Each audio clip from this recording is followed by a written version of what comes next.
Assalamualaikum warahmatullahi wabarakatuh. Saya Yuninda Aulia dengan NIM F108122172 akan mempresentasikan hasil tugas saya yang berjudul Standar Nasional Pendidikan. Nah, kita akan memasuki apa itu standar nasional pendidikan. Yang pertama, standar dalam dunia industri merupakan suatu kebutuhan sebagai dasar dalam memudahkan proses produksi dalam menjamin kualitas yang memuaskan sehingga bebas dari kekurangan, dan hal tersebut juga masuk dalam bidang pendidikan. Nah, standarisasi ini pengejawantahan dari semua dapat diukur. Maksudnya, ketika semua dapat diukur, maka akan tercapai efisiensi dan diketahui suatu produk atau jasa. Nah, standar ini sangat diperlukan dalam dunia pendidikan karena pendidikan merupakan sebuah proses dengan tujuan yang jelas dan menjadikannya sebagai sebuah sistem yang kita kenal dengan Sistem Nasional Pendidikan atau SNP. Nah, SNP ini dalam Peraturan Pemerintah Nomor 19 Tahun 2005 merupakan kriteria minimal tentang sistem pendidikan di seluruh wilayah hukum Negara Kesatuan Republik Indonesia. SNP ini bertujuan sebagai tolak ukur penyelenggaraan pendidikan yang dijadikan sebagai landasan untuk melakukan pemantauan dan evaluasi penyelenggaraan pendidikan di Indonesia, terutama di satuan pendidikan, menjadi lebih mudah diukur serta dinilai mutunya. Nah, selanjutnya terdapat alasan mengapa sih SNP ini diperlukan. Yang pertama ialah komitmen pemerintah dalam mengeluarkan dana pendidikan masih sangat minim. Yang kedua, diperlukan suatu penilaian dari sistem kinerja Sisdiknas. Yang ketiga, dapat dilihat akan SDM yang dapat bersaing dengan negara lain. Yang keempat, mengukur kualitas pendidikan. Bukan ukuran yang statis, tetapi akan terus meningkat.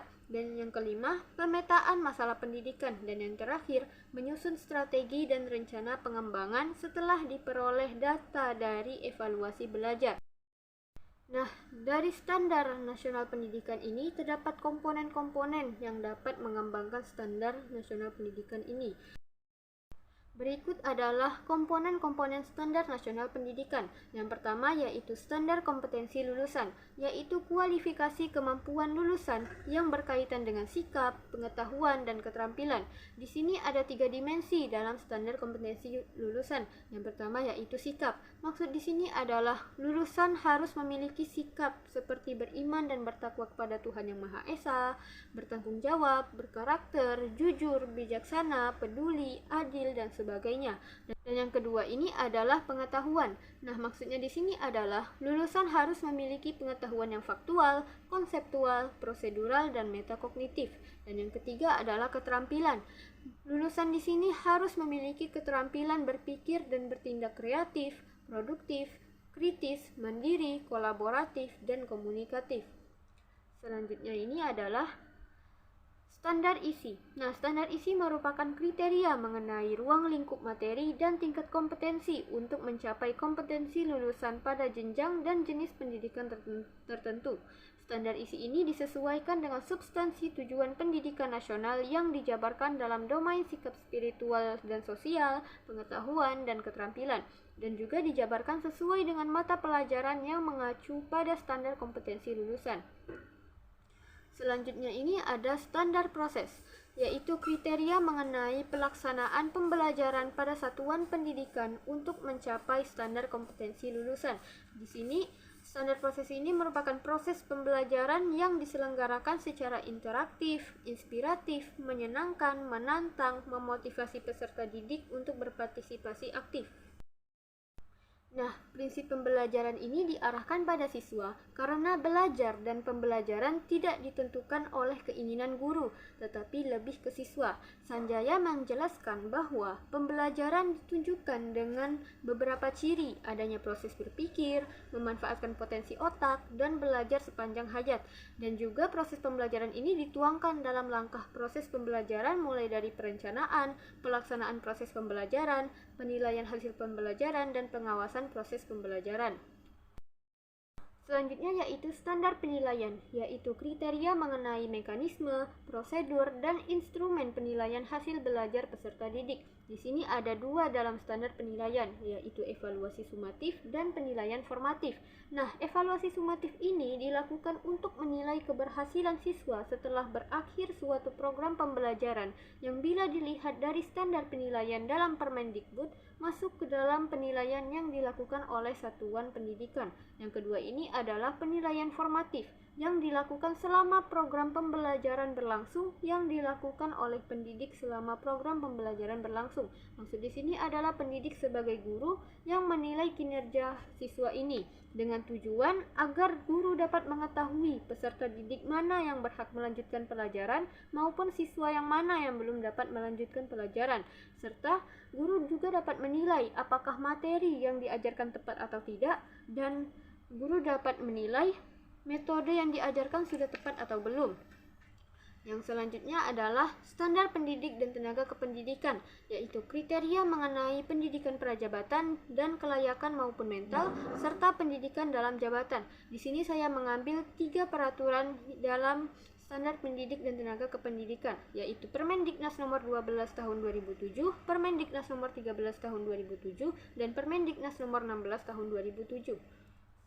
Selanjutnya ini adalah standar sarana dan prasarana, yaitu kriteria mengenai ruang belajar, tempat berolahraga, tempat beribadah, perpustakaan, laboratorium, dan sebagainya yang diperlukan untuk menunjang proses pembelajaran, termasuk penggunaan teknologi informasi dan komunikasi.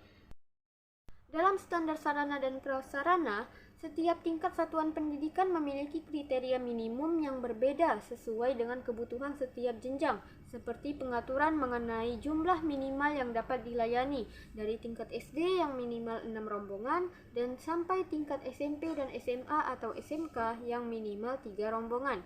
Nah, ada juga standar pada lahan dan bangunan sekolah, seperti adanya keselamatan, kesehatan, aksesibilitas, kenyamanan, keamanan, kekuatan bangunan yang harus bisa bertahan paling tidak 20 tahun dan sesuai dengan izin penggunaan serta persyaratan lainnya. Selanjutnya ini adalah standar pembiayaan, yaitu kriteria mengenai komponen dan besarnya biaya operasi satuan pendidikan yang berlaku selama 1 tahun. Di sini Anda bisa lihat di PPT ini adalah ada standar biaya non-personalia, yaitu standar biaya yang diperlukan untuk membiayai kegiatan operasional personalia selama 1 tahun sebagai bagian dari keseluruhan dana pendidikan agar satuan pendidikan dapat melakukan kegiatan pendidikan secara teratur dan berkelanjutan sesuai SMP. Selanjutnya yaitu standar pengelolaan, yaitu kriteria mengenai perencanaan, pelaksanaan, dan pengawasan kegiatan pendidikan pada tingkat satuan pendidikan, kabupaten atau kota, provinsi, atau nasional agar tercapai efisiensi dan efektivitas penyelenggaraan pendidikan.